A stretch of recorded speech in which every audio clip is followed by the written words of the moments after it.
মুর্শিদাবাদ ভ্রমণ কাহিনী। আমাদের ফার্স্ট ট্যুর হয়েছিল সমুদ্র, তারপরে হয়েছিল পাহাড়ে। তাই আমাদের শিক্ষামূলক এবং হিস্টোরিক্যাল জায়গার দরকার ছিল, তাই আমরা আমাদেরকে নিয়ে গিয়েছিল মুর্শিদাবাদে। আমাদের সন্ধ্যা 6টার সময় আমাদের স্টেশনে আসতে বলা হয়েছিল। তারপর আমরা 6:30-এ থেকে উঠে আমাদের 8:30-এ ট্রেন থেকে নেমে গেলাম। তার মধ্যে আমরা ট্রেনের মধ্যে বসে অনেক গল্পও করেছিলাম। তারপর ট্রেন থেকে নেমে আমরা প্ল্যাটফর্ম নাম্বার 9-এ চলে গিয়েছিলাম। তারপর আমরা কিছুক্ষণ পরে রাতের ডিনার বিরিয়ানি কমপ্লিট করে আমাদের হাতে শনপাউরি ছিল। তারপরে আমরা কিছুক্ষণ রেস্ট নিয়ে আমরা 11:30-এ লালগোলা উঠলাম। তারপর আমাদের ট্রেন থেকে 4:30-এ মুর্শিদাবাদ স্টেশন থেকে নেমে পড়লাম। তারপর আমাদের টোটো চলে আসলো। হোটেলে যাওয়ার সময় আমরা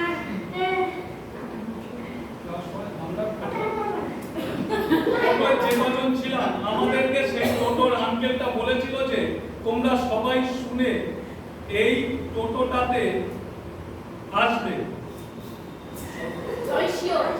মানে তোদের ওই টোটোয় উঠতে বলেছিল সব সময়, তাই তো?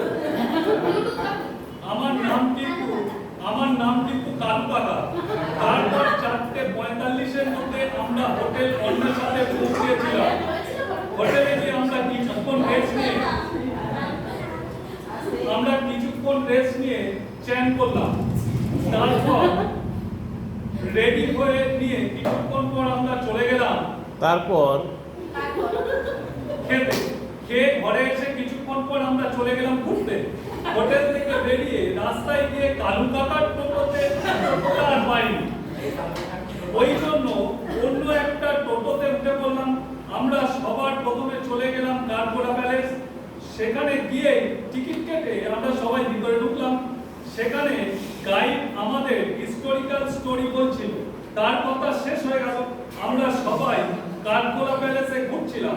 আমরা ওখানে অনেক রকম পাখি দেখলাম। তারপর আমরা ওখানে বিশাল বড় বড় অ্যাকোয়ারিয়াম দেখেছিলাম। আমরা কাঠগোড়া প্যালেসটা ভালো করে দেখে আমরা আবার টোটোয় উঠলাম। টোটোয় উঠে 6 থেকে 6:10 মধ্যে পৌঁছে গিয়েছিলাম শ্রী জগৎ শেঠের বাড়ি। সেখানকার গাইডও আমাদের অনেক কিছু হিস্টোরিক্যাল কথা বলছিল। তারপর আমরা শ্রী জগৎ শেঠের বাড়িটা ঘুরে ঘুরে দেখছিলাম।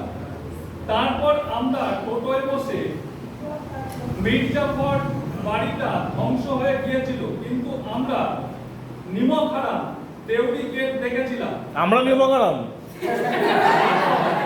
আমরা সবাই জাফরগঞ্জ কবরস্থানে গিয়েছিলাম। সেখানে প্রায় 1100টা সমাধি ছিল। সে স্থানে বৃষ্টি হচ্ছিল। তারপর সেখান থেকে বেরিয়ে আমরা টোটোয় বসে আমরা চলে গিয়েছিলাম আজিমুন্নেসা বেগমের সমাধিতে। তারপর আমরা কিছুক্ষণ ওখানে সময় কাটিয়ে আমরা তারপর চলে গেলাম আদর্শ হিন্দু হোটেলে। সেখান থেকে খেয়ে নিয়ে আমরা আবার চলে গেলাম হাজারদুয়ারিতে।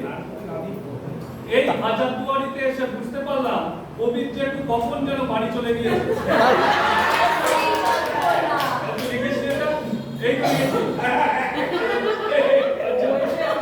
আমরা হাজারদুয়ারি দেখতে গিয়েছিলাম ক্লক টাওয়ার এবং ইমামবাড়া। সেখানকার গাইড আমাদের কিছু হিস্টোরিক্যাল কথা বলছিল। গাইডের কথা শেষ হয়ে গেলে আমরা চলে গেলাম হাজারদুয়ারির মধ্যে। আমি প্রথমে ভেবেছিলাম সেখানে 1000টা দরজা নেই, কারণ আমি আগে জানতাম যে হাজারদুয়ারি হয় 20 বিঘে জায়গা নিয়ে খুব বড় বাড়িতে হোটেল 1000টা দরজা, তো টোটাল 1000টা দরজা, তার মধ্যে 900টা আসল 100টা নকল। কিন্তু পরে বুঝলাম যে হাজারদুয়ারি হলো একটা রাজবাড়ি। তারপর সেখানে আমরা কিছুক্ষণ হাজারদুয়ারি ঘুরে বেরিয়ে পড়লাম। তারপর আমরা টোটোয় উঠে অন্বেষা হোটেলে চলে গিয়েছিলাম। হোটেলে গিয়ে কিছুক্ষণ রেস্ট নিয়ে ড্রেস চেঞ্জ করলাম। তারপর কিছুক্ষণ রেস্ট নিয়ে আবার 6 জন একটু নদীর ধারে গিয়েছিলাম। নদীর ধার থেকে এসে কিছুক্ষণ পর আমাদের আবার খেতে ডাকলো। রাতের ডিনার কমপ্লিট করে এসে আমরা ঘরে বসলাম।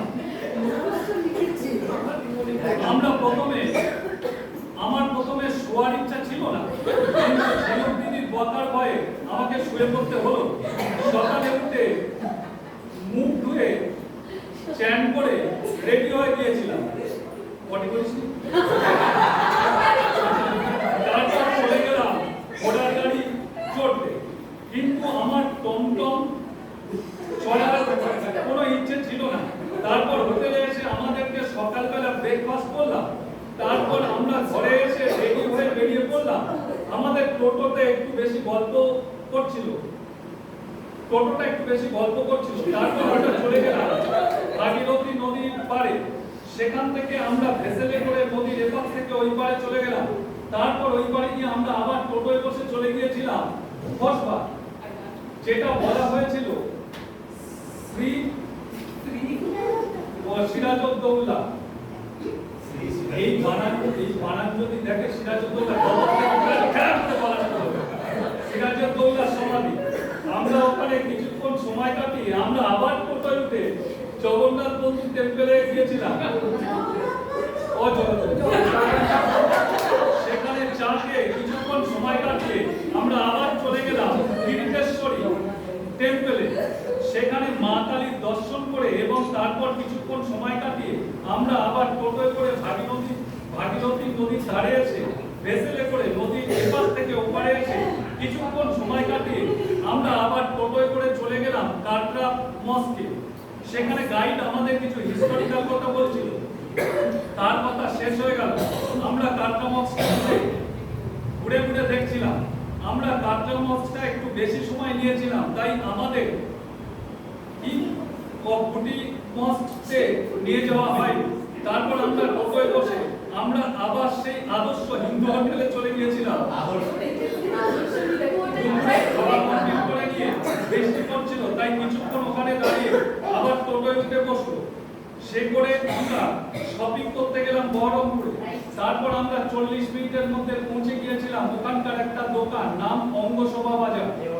সেখানে প্রচুর কাঁসার গয়না ছিল। সেখান থেকে সবাই অনেক কিছু শপিং করে টোটোয় উঠলাম। একটা সোনার চেন কিনেছিল আমার মা, হোটেলে এসে বাবার গলায় পরিয়ে দিল।